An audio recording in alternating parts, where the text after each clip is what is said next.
You might recognize Adam Cunningham's Dove Award-winning single, You Are My God.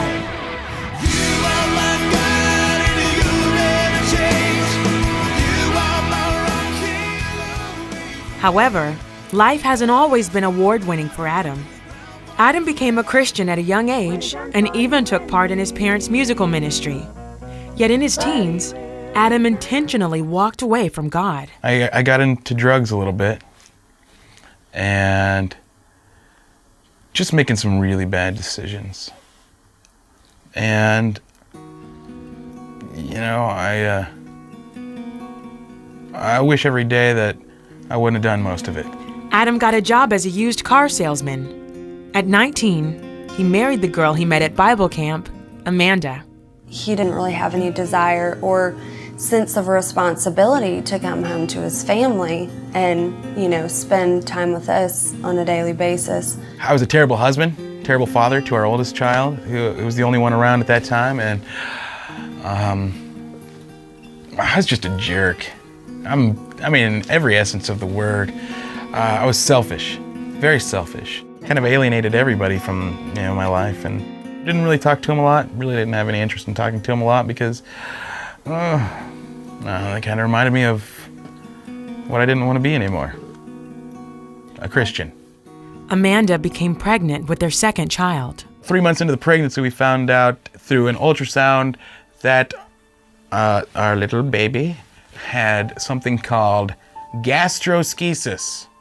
In the case of gastroschisis, skin doesn't form all the way over the baby's abdomen, leaving a hole that exposes the intestines. So looking at the ultrasound, we saw a baby and what appeared to be telephone cord, you know, the curly kind? But it wasn't. It was intestines. It floored me. I instantly changed my life. I was like, what? I'm Adam Cunningham. This stuff doesn't happen to me. But it did. And I didn't really know how to deal with it.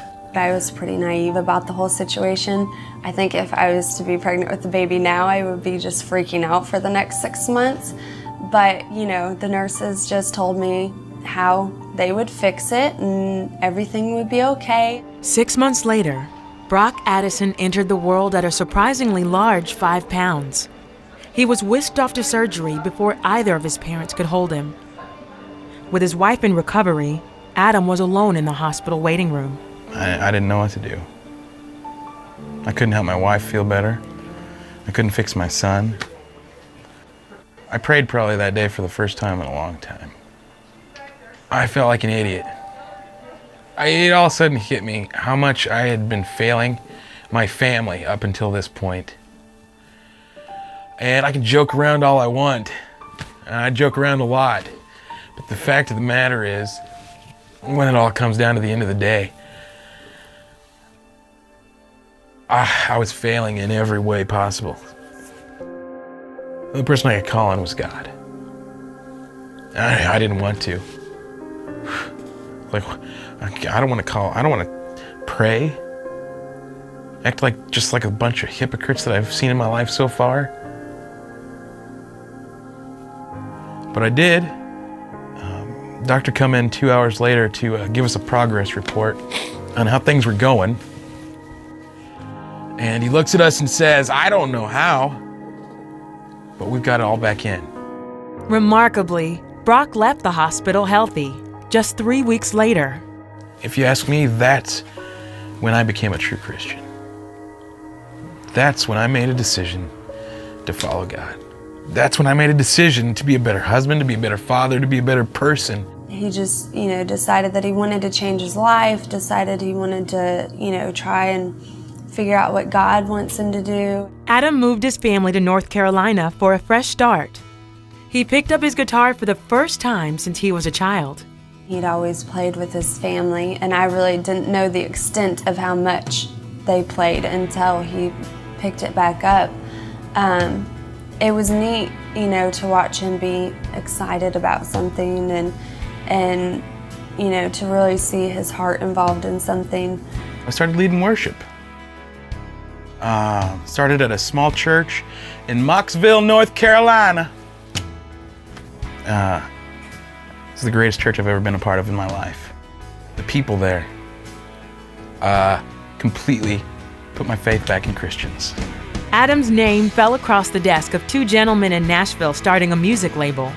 The family moved to Music City, and in 2007, Adam released his debut album. I think that Adam and I are both a good example of how you don't have to be a perfect person and you don't have to be a super Christian, and you know, that it doesn't matter what you've been through or how horrible of a person that you think you've been, that, you know, God can use anybody. Today, Adam and Amanda have 3 healthy children and a strong marriage. Adam leads a weekly worship service in Nashville called The Loop. Why should I spend my time living for God? I mean, that's the question right there. Why is God worth it and I'm not? I can't tell you. It's something everybody's got to figure out for themselves. And then get to that point where they make a decision. They don't recite a prayer. They make a decision. There was a song back when I was a little kid. It was called "I Have Decided to Follow Jesus." Boom, there it is. That's the plan of salvation, right there. I've decided to follow Jesus. Hey-oh.